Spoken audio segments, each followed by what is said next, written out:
ضد تمہارے لیے اس کا باعث نہ بن جائے کہ تم پر بھی اسی طرح مصیبتیں نازل ہوں جیسے قوم نوح علیہ السلام، قوم ہود علیہ السلام، قوم صالح علیہ السلام یا قوم لوط علیہ السلام پر نازل ہوئیں، اور وہ وقت عن قریب آنے والا ہے۔ کتب سیر میں منقول ہے کہ حضرت عثمان غنی رضی اللہ عنہ نے شعر پسندوں کو مخاطب کرتے ہوئے فرمایا: اے لوگو، تم مجھے ایسی باتوں پر لعن طعن کرتے ہو جو تم نے حضرت عمر فاروق رضی اللہ تعالیٰ عنہ کے دور خلافت میں منوعاً قبول کی۔ میں نے تم سے نرمی برتی اور مروت سے کام لیا، اس لیے تمہاری یہ جرأت ہوئی کہ تم آج اس حد تک چلے گئے۔ میں تمہارا مسلمان بھائی ہوں اور جہاں تک میرے بس میں تھا میں نے تمہاری اصلاح کی کوشش کی۔ میں تمہیں اللہ کی قسم دے کر پوچھتا ہوں کہ کیا تم نے حضرت عمر فاروق رضی اللہ تعالیٰ عنہ کی شہادت کے وقت اللہ تبارک سے یہ دعا نہ مانگی تھی کہ اللہ ایسی ہستی کو تم پر امیر بنائے جو تم سب کے لیے قابل احترام ہو؟ کیا تم میرے سابقہ علیہ السلام ہونے کو نہیں جانتے؟ کیا تم نہیں جانتے کہ دین اسلام کے لیے میری خدمات ہیں؟ انہیں یاد دلائے کہ نبی کریم صلی اللہ علیہ وسلم جب مدینہ تشریف لائے تھے تو مسجد نبوی کے لیے جگہ تنگ تھی۔ آپ صلی اللہ علیہ وسلم نے اعلان فرمایا تھا کہ جو شخص مسجد کے لیے زمین خریدے گا اسے جنت میں جگہ ملے گی،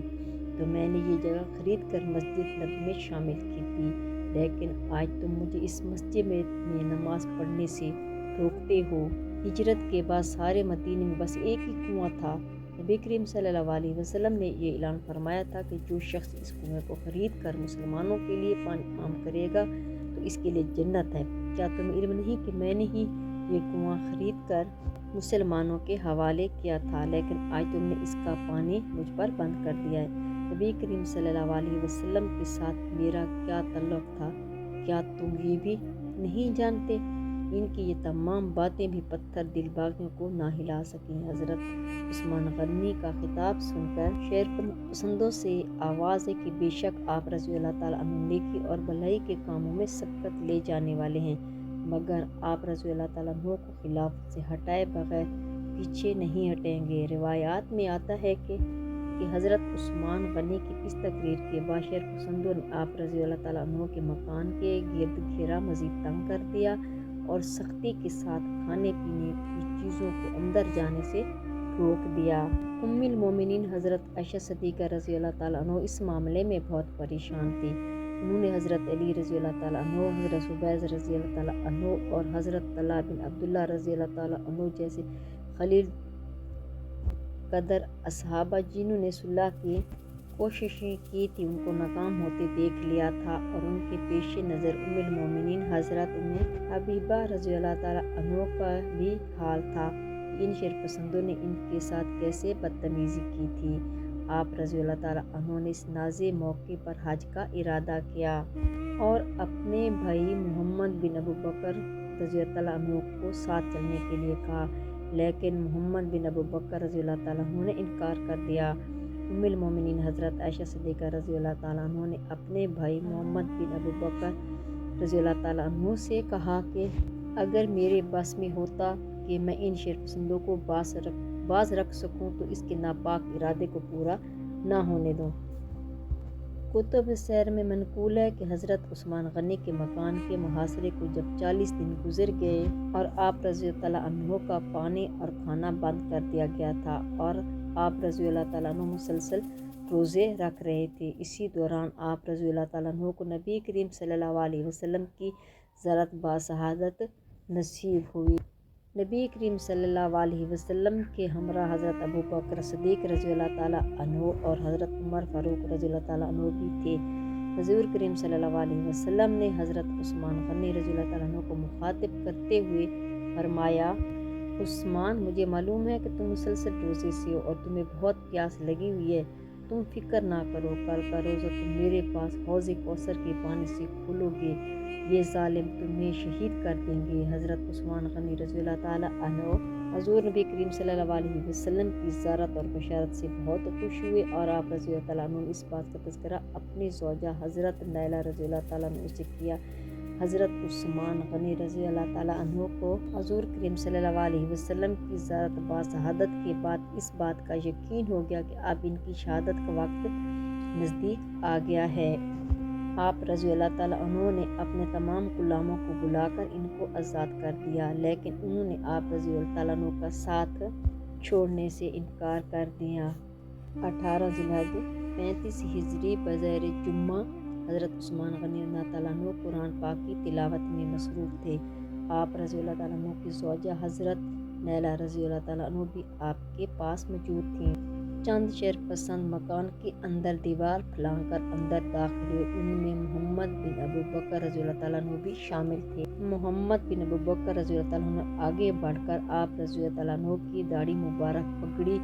کو پکڑا اور برا بھلا کہنا شروع کر دیا۔ حضرت عثمان غنی رضی اللہ عنہ نے محمد بن ابو بکر رضی اللہ عنہ سے فرمایا، اگر تمہارے والد زندہ ہوتے تو وہ کبھی میری داڑھی کو یوں نہ پکڑتے اور میرے بڑھاپے کا احترام کرتے۔ میں تمہارے مقابلے میں اللہ تعالیٰ سے مدد کا طلبگار ہوں اور اسی سے مدد مانگتا ہوں۔ محمد بن ابو بکر رضی اللہ عنہ نے جب یہ بات سنی تو ڈر کر پیچھے ہٹ گئے اور واپس چلے گئے۔ روایات میں آتا ہے کہ شیر پسندوں نے جب حضرت عثمان غنی کو شہید کرنے کے لیے مکان پر باقاعدہ حملہ کیا تو اس وقت حضرت عثمان غنی رضی اللہ عنہ کی حفاظت پر تعینات حضرت امام حسین رضی اللہ تعالیٰ عنہ، حضرت عبد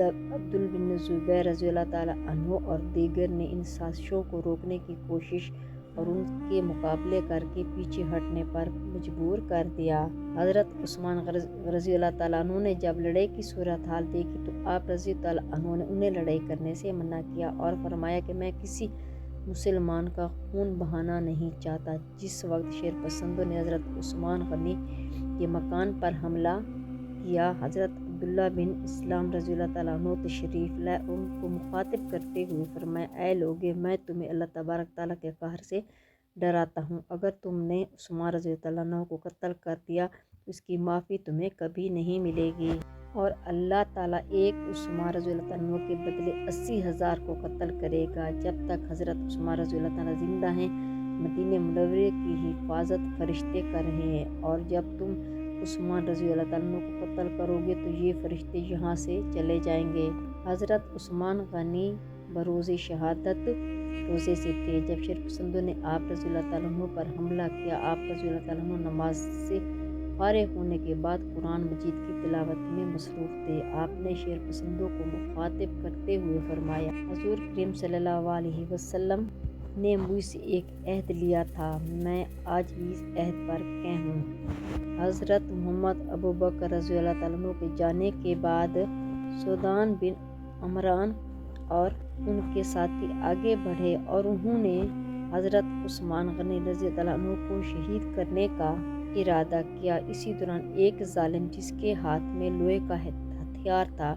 اس نے وہ ہتھیار حضرت عثمان غنی رضی اللہ عنہ کے سر پر دے مارا۔ اسی دوران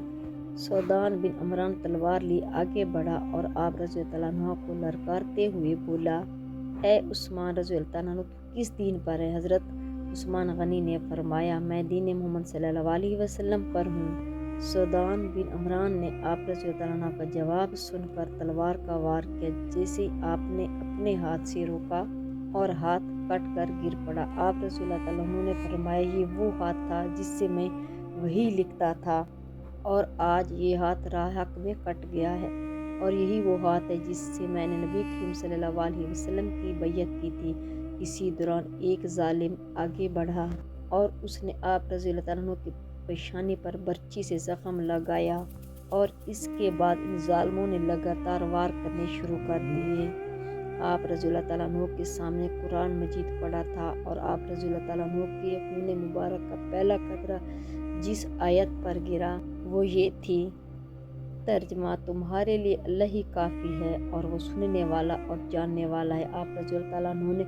کلمہ شہادت پڑھا اور زمین پر گر پڑے، انا للہ و انا الیہ راجعون۔ اور جب حضرت عثمان کی شہادت ہوئی تو 3 دن تک آپ کو دفن کرنے سے روکا۔ اور آخر 3 دن کے بعد مدینہ کے کچھ بااثر لوگوں نے، جن میں حکیم بن ہشام اور حضرت زبیر بھی شامل تھے، اور حضرت علی رضی اللہ تعالیٰ عنہ اور حضرت عثمان کی وفات بارے میں بات چیت کی اور ان سے درخواست کی آپ اور آپ کے خاندان بااثر لوگ اس مسئلے میں ان کی مدد کریں تاکہ حضرت عثمان غنی کو دفنایا جا سکے۔ اور جب سرکشوں کو اس بات کا علم ہوا تو وہ راستے میں پتھر لے کر بیٹھ گئے اور جنازہ گزرنے پر ان پر پتھراؤ کیا۔ مدینہ میں ایک احاطہ تھا جس کا نام حضرت کوکب تھا، یہودی اس میں دفن ہوا کرتے تھے، چنانچہ جنت البقیع میں شرپسند حضرت عثمان کو دفن نہیں کرنے دے رہے تھے، اس لیے آپ کو حضرت کوکب میں دفن کرنے کا پروگرام بنا اور رات کے پہر آپ کو دفن کیا گیا، یہاں تک کہ وہ جنت البقیع کچھ فاصلے پر تھا۔ اور جب امیر معاویہ خلیفہ بنے تو اس نے احاطے کی دیوار کو گرانے حکم دیا اور لوگوں کو تلقین کہ وہ اپنے مردوں کو یہاں پر دفن کریں تاکہ یہ علاقہ پھیل کر جنت البقیع میں شامل ہو جائے۔ آپ اس بات سے اندازہ لگا سکتے ہیں کہ نبی کریم صلی اللہ علیہ وسلم کی اصحابی کے ساتھ کس طرح کا سلوک گوارا رکھا گیا تھا، لیکن انہوں نے ایک دفعہ بھی اپنی ذات کے بارے میں نہیں سوچا۔ ان کے قریبی دوستوں نے اور بہت زور لگایا مگر اس نے کسی کو اجازت نہ دی، کیونکہ وہ نہیں چاہتے تھے کہ مسلمانوں کی تلواریں آپس میں ٹکرائیں اور ایک انسان کو بچانے کی خاطر بہت سے مسلمانوں کا ناحق خون بہے۔ اگر میری آج کی ویڈیو آپ کو اچھی لگی ہو تو لائک کریں، شیئر کریں، سبسکرائب کریں، بیل آئیکن کو پریس کریں تاکہ ہر آنے والی میری ویڈیو آپ تک بآسانی پہنچ سکے اور میری حوصلہ افزائی ہو۔ فی امان اللہ۔